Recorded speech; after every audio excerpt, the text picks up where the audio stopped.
Hello everyone, welcome back to the channel. Dunk's Learning Point has started a new series about important questions of business studies.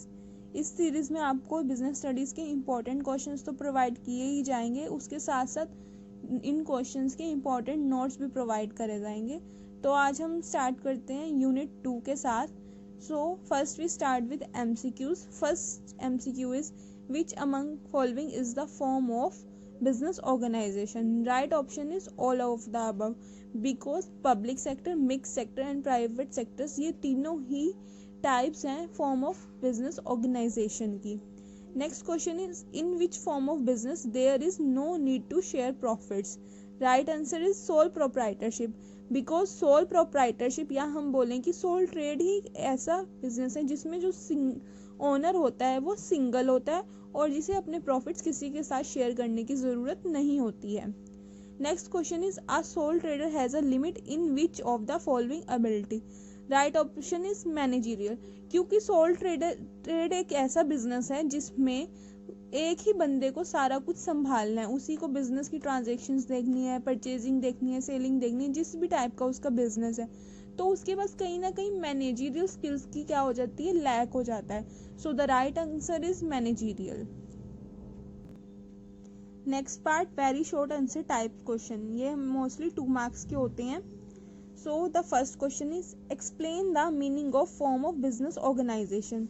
तो अगर मैं business organisation की बात करती हूँ तो बिजनेस ऑर्गेनाइजेशन वो ऑर्गेनाइजेशन या बिजनेस है जिसमें क्या हो रहा है, या तो कोई ना कोई बिजनेस हो रहा है या कोई कमर्शियल एक्टिविटी हो रही है, ठीक है। और अगर मैं हूँ या आप हो, कोई भी अगर हमें बिजनेस स्टार्ट करना है तो उसके लिए हमें पहले डिसाइड करना पड़ता है कि हमारा बिजनेस किस टाइप का होगा। तो हमारे पास वेरियस काइंड्स के बिजनेस के टाइप्स अवेलेबल होते हैं। Number 1 is sole proprietorship. अब सोल प्रोप्राइटरशिप क्या होता है कि इसमें क्या होता है कि सिंगल ओनर होता है बिजनेस का। Next comes joint Hindu family business. ये जो हमारा बिजनेस होता है ये हमारे एंसेस्टर्स, मतलब हम बोल सकते हैं कि हमारे फादर या ग्रैंडफादर ये बिजनेस को संभाल रहे होते हैं और हम भी अगर उस बिजनेस को आगे ज्वाइन करते हैं तो उसे बोलते हैं हम joint Hindu family business. Next हमारा आता है पार्टनरशिप। अब पार्टनरशिप मतलब कि जहाँ पर एक बिजनेस के 2 या 2 से ज़्यादा ओनर हैं जिन्होंने उस बिजनेस में इक्वली कैपिटल इन्वेस्ट की हुई है, उसे हम बोलते हैं पार्टनरशिप। नेक्स्ट हमारी आती है कोऑपरेटिव सोसाइटीज एंड लास्ट हमारी एक आती है type joint stock company. Next question is what do you mean by sole trade? और आपको क्वेश्चन आ सकता है explain the meaning of sole trade. So मैं आपको बता दूं सोल ट्रेड को सोल प्रोप्राइटरशिप भी बोलते हैं।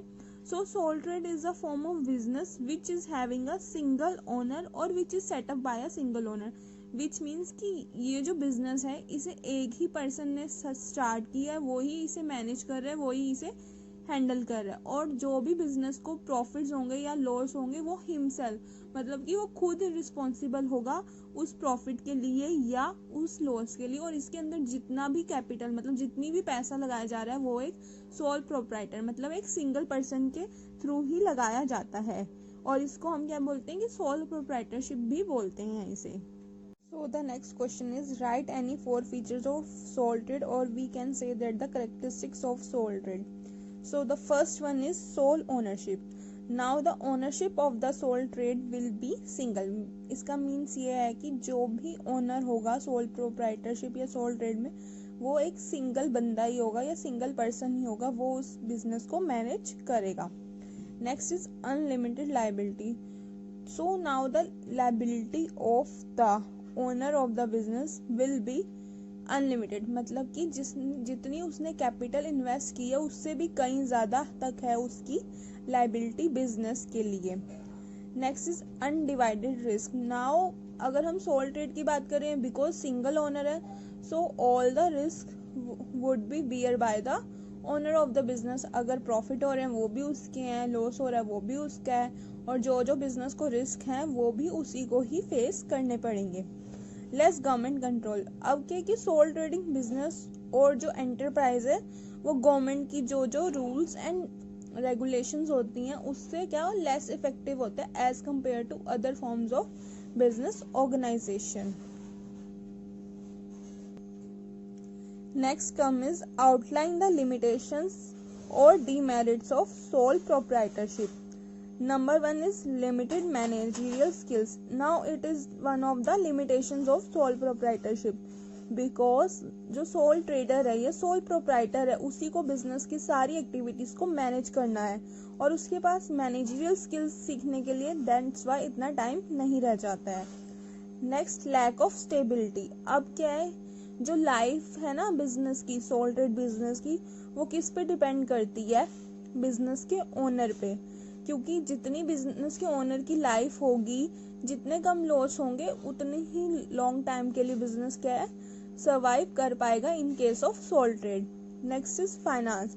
अब फाइनेंस की भी, क्योंकि एक सिंगल ओनर है जिसको बिजनेस को मैनेज करना है, सो उसको डिफिकल्टी आती है बिजनेस के लिए कैपिटल या फाइनेंस अरेंज करने में.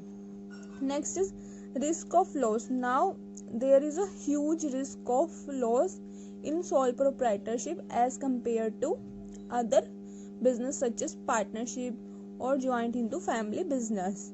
Examples अगर हम लें sole proprietorship के, then it could be, you can say that beauty parlor, okay, and barber shop.